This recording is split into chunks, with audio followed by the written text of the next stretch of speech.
So we're here today to look at a history of American education ideals, and we're going to continue where we left off in the PowerPoint.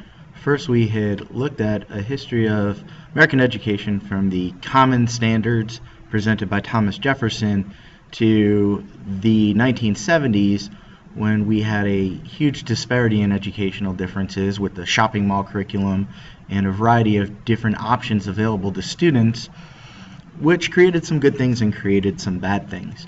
So let us enter the 1980s. In the 1980s, a book was written known as A Nation at Risk, and it began what experts would call the New Standards Raising movement, which began really in 1984 when Ronald Reagan became president. There were a number of factors that were going on in the United States in the late 1980s that created a number of problems for America, and really America was at a crisis point. America was worried about our future and where we would go. One reason is that our economy was in a state of shambles. Our economy was terrible. The stagflation was extremely high in the 1970s. You probably know from U.S. history class that stagflation and inflation were incredibly high. The economy was at an all-time low point prior to, with the exception of the Great Depression. And so by the time we get to the 1980s, there's really a call for change within society. And so A Nation at Risk said that the economy of America is struggling, and we've got to figure out some way to fix that. We've got to fix the economic problems in the United States. Another problem in the United States was the social decline of America. Our crime rates were as high as ever in the history of the United States. Our crime rates peaked in the 1970s. Violent crimes were on the rise. Things like rape and murder and armed robbery were on the rise in the 1980s, and many Americans believed that we needed to do something about it. And part of A Nation at Risk suggested that the problem was that citizens didn't understand the political system and they didn't know how to make their government work for them. And so that was another problem we were seeing that A Nation at Risk identified. The third problem that A Nation at Risk identified is the fact that the United States and the United States of America, our students were not competitive with the rest of the world. Places like Japan, and then eventually other countries in the world were starting to outpace us in the field of education. Now, America had always had an advantage in the terms of education. What made America great is that we had always been better than everybody else, and now all of a sudden places like Japan were far more competitive than they had ever been before, and we had to find a way to catch up. We had to find a way to make our educational system better. And so A Nation at Risk identifies these three problems and says, what are we going to do about it? How are we going to fix the system? How are we going to make the system better? And so what A Nation at Risk identified is the fact that child-centered education wasn't working. The shopping mall curriculum, where students could pick whatever courses they want, was not working. And really the people who were struggling with the child-centered education were often the poorest people in society, the ones who needed a structured education the most, the ones who Thomas Jefferson wanted to catch up on the racetrack of life, who wanted to create a better lifestyle for them through common education. Those were the students who were falling behind. So A Nation at Risk created a number of recommendations for the government. They recommended that we create clear and measurable standards. And so not only should we have standards, but we should have clear standards that can be measured for all students in all schools, no matter where they go. Not just the rich and wealthy schools, not just the students who wanted the high level of curriculum, but all students should be exposed not only to a high level of curriculum, but that we should have a clear and measurable way of identifying, did students actually meet their goals? All schools should be held to a standard. Now, unfortunately, things didn't go very far. Under President George H.W. Bush, Daddy Bush, there was more of a push to move towards standards, but yet it wasn't a giant push. Things don't happen overnight in the education world, and so it took some time for these ideas to be put into use. And that's where we enter President Clinton in 1993. President Clinton in 1993 had read the A Nation at Risk report. He had looked at what George H.W. Bush was doing to improve education, and working with Congress, he came up with a program known as Goals 2000. These were goals that were meant to be met by the year 2000, probably when many of you were born. And so what Goals 2000 called for was a series of educational standards. Now, these standards would be voluntary. You didn't have to meet them. Schools didn't have to meet them, but they were highly recommended for any school looking to prepare students for the future. And so many schools opted into it. Many schools chose that they weren't going to set standards, but it really began the modern standards movement with Goals 2000. And so what Goals 2000 did was suggested that not only do we have standards, but if we're going to have standards, if we're going to have a level of standards for students to meet, we should have a way to test the students to make sure that they are actually meeting those standards.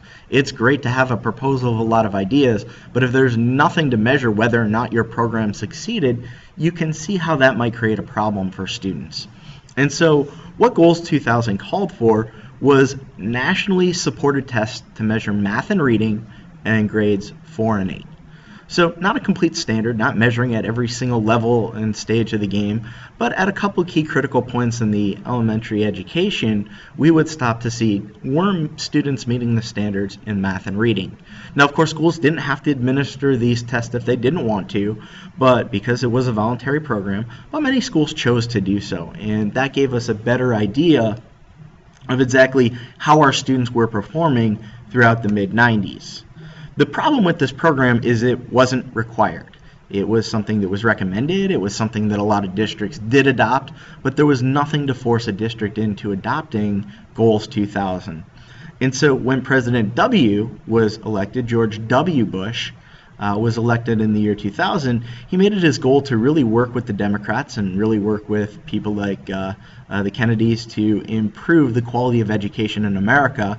And he came up with what would later be known as the No Child Left Behind Act, or NCLB.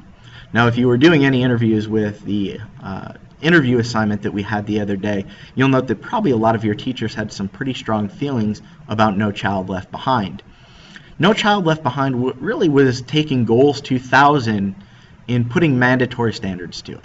So instead of just Goals 2000, which said we recommend that you meet these standards and we recommend that you test them, No Child Left Behind said that there will be mandatory state standards if you want to receive federal funding.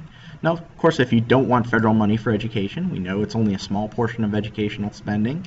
If you don't want the money, you don't have to follow the No Child Left Behind Act. But if you want support from the federal government, from the national government for education, you have to meet a mandatory set of state standards. And those standards would include the idea of reading and math from grades 3 through 8. So other parts of No Child Left Behind, which were meant to improve education, said that all classroom teachers had to be highly qualified.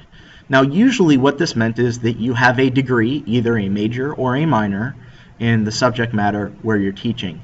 And the idea behind this was to make sure that you didn't have somebody with a degree in cooking teaching a gym class, or somebody with a degree in physical education teaching a science class. The idea was that if you were teaching in a classroom, you should actually have a degree in your field, which is probably not too unreasonable. Where No Child Left Behind does get pretty controversial is in the idea of school grading. No Child Left Behind said all schools must be graded. In order to receive federal funding, you have to look at your school and decide whether they're making adequate yearly progress. Remember, we talked about adequate yearly progress, AYP, as showing improvement from the previous year. And the idea behind this was to identify the schools that weren't working. We know that there are a number of schools out there that are failing to meet the needs of their students, and if that's the case, President Bush and really Congress at the time said we've got to do something to figure out what these schools are and find a way to make them better. And so schools that didn't meet adequate yearly progress, were identified as failing schools. And what would happen to a failing school? There were a number of different sanctions they could take. It took a while before this happened. It wasn't an immediate, you failed once and you're automatically shut down. But if you continued to fail year after year after year, and you presented as trend that you're not doing anything to help your students improve, those schools would be shut down. Or, more likely for most schools, the administrators would be fired. Or, the third thing that could happen is that teachers would have to reapply for their jobs. And so the idea being that we could get rid of some of the bad teachers and keep some of the good teachers around, which of course created a lot of anxiety for teachers, administrators, and schools. I think very few schools were actually shut down as a result of No Child Left Behind. Schools that were shut down, those students would have been put into different schools in the area in the hopes that those schools that weren't failing would be better able to meet their needs. What usually happened is a new administrative team was put into place, and some of the old teachers who were very successful were hired back. Some of the teachers who were not were let go. And the idea was that if the system isn't working, you need to fix the system. You need to have change. You can't keep doing the same thing over and over again and expecting different results. President Obama came up with a different plan because No Child Left Behind was so controversial, and because people saw it as identifying and punishing failing schools. President Obama came up with a different program when he took office. In the year 2010, he introduced a program known as Race to the Top. And what Race to the Top would do is, instead of punishing schools that failed to meet adequate yearly progress, Race to the Top would provide funding to any school that really had a good idea on how to improve education.